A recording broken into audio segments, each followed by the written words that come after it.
अस्सलाम वालेकुम नाजरीन, माई आई पाकिस्तान के एक और ब्लॉग के साथ आपका मेज़बान आपकी खिदमत में हाजिर है। नाजरीन, क्या आप जानते हैं कि दुनिया में वो कौन सा मुल्क है जिसके पास आबपाशी का दुनिया में सबसे बड़ा निज़ाम है?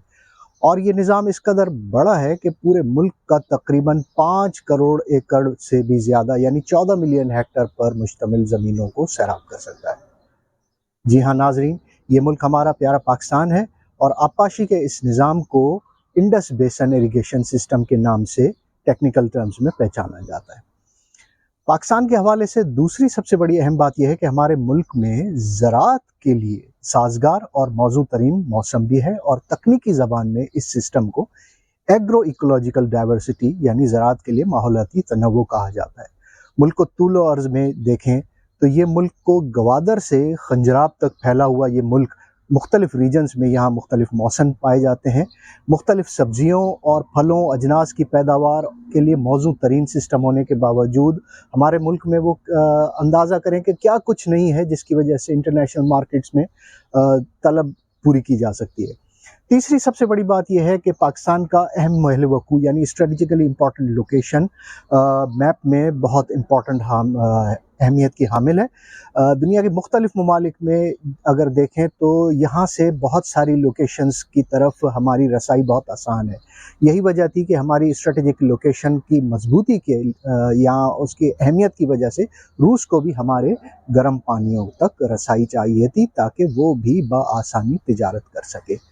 लेकिन 3 बड़ी नेमतों के बावजूद वो क्या मसला है जिसकी वजह से ना सिर्फ हम अनाज एक्सपोर्ट करने की बजाय अपना कीमती सरमाया इन अशिया के महंगे दामों खरीदने पर मजबूर हैं, बल्कि दरामद पर मजबूर हैं, बल्कि लोकल मार्केट्स में इनकी किल्लत की खबरों के साथ साथ माहाना बुनियादों पर इनकी कीमतें जब बढ़ती जा रही हैं तो हम ना सिर्फ अपना अनाज उगाने में मुश्किलात का सामना कर रहे हैं, बल्कि अपना कीमती सरमाया भी महंगे दामों इस तरह की चीज़ों को ख़रीदने पर मजबूर हैं। सारी बात यह है कि महंगी कीमतों में जब हम इंपोर्ट करते हैं, बल्कि हमारे कुछ इंतहाई मुत्तकी परहेजगार कहलाने वाले जो ज़ख़ीरा अंदोज़ भाई हैं वो महंगी चीज़ें जब महंगे दामों एक्सपोर्ट करते हैं तो हमारे मुल्क में यकीनन इन चीज़ों की किल्लत हो जाती है। जी हाँ, सिर्फ यही नहीं, ज़रई लिहाज से इतनी बड़ी नेमतों के बावजूद ना सिर्फ हमारे यहाँ अजनास सब्जियों फलों की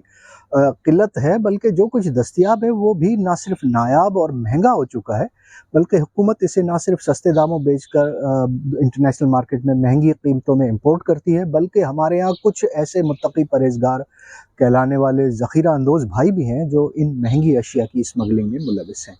जी हाँ, स्मगलिंग कभी आटा, कभी गंदम अफ़गानिस्तान स्मगल होती है, तो कभी चीनी, डॉलर की स्मगलिंग का तो नाज़रीन को इल्म होगा ही। लेकिन इन बुनियादी ज़रूरियात की चीज़ों की स्मगलिंग भी हुकूमत को रोकने में अगर नाकाम है और अगर इस स्मगलिंग का हुकूमत को इल्म है और उसके बावजूद वो खामोश है, तो इसका मतलब यही हुआ कि वो भी किसी तरह से it is a kind of conniving in this crime. Anyhow नाजरीन, गुज़िश्ता रोज़ एक ख़बर सामने आई थी कि मुल्क में 93 रुपीज़ फ़ी किलोग्राम के के रेट पर चीनी जो बिक रही है वो भी अफ़गानिस्तान स्मगल होके जा रही है, जहां इसका रेट जो है वो 190 टू 93 रुपीज़ है। शायद यही वजह है कि हमारे जो ताजिर भाई हैं वो भी इस सूरत हाल का फ़ायदा उठा रहे हैं।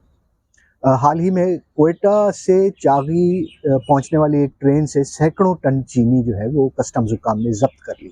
जबकि ज़राए के हवाले से ये भी खबर सामने आई थी कि इस पकड़ धकड़ के बावजूद रोज़ाना तकरीबन 100 से 700 टन चीनी अफ़गानिस्तान स्मगल हो रही है। रिपोर्ट से मालूम होता है कि पाकिस्तान और अफ़गानिस्तान के दरमियान ऐसे 20 रूट्स हैं जिनसे सामान पाकिस्तान से अफ़गानिस्तान स्मगल होके जा रहा है। अगरचे सामान ले जाने के लिए जो चौकियाँ, पोस्ट्स और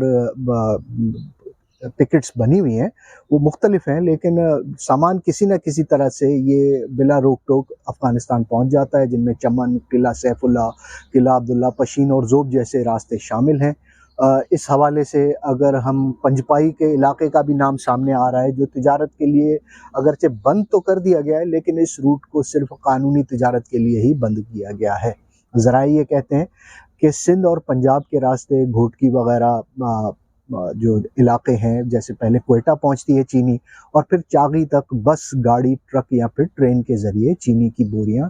ڈکھ کے ریگستانی علاقے سے افغانستان بھیجی جاتی ہیں۔ یہی طریقہ سرحد سے متصل دیگر علاقوں میں بھی استعمال کیا جاتا ہے، اور پھر ریگستانی علاقے کا فائدہ اٹھا کر سامان افغانستان منتقل کیا جاتا ہے۔ کوئٹہ چیمبر آف کامرس کے نائب صدر ہیں آغا گل خلجی صاحب۔ ان کا اعتراف ہے کہ انہوں نے اعتراف کیا ہے کہ کچھ لوگ غیر قانونی کاروبار کر رہے ہیں اور چینی سرحد پار لے جا رہے ہیں، اور اس سے مقامی تاجروں کو بڑا بھاری نقصان ہو رہا ہے۔ ذرائع یہ بھی کہتے ہیں کہ چونکہ پاکستانی روپے کے مقابلے میں Afghani currency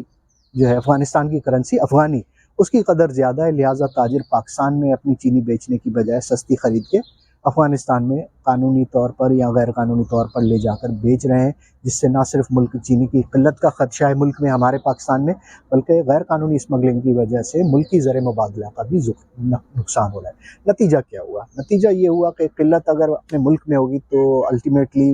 Pakistan international market سے مہنگے داموں خریدنے پر مجبور ہوگا، پھر ڈالر کی قلت جیسے مسائل کے مطلب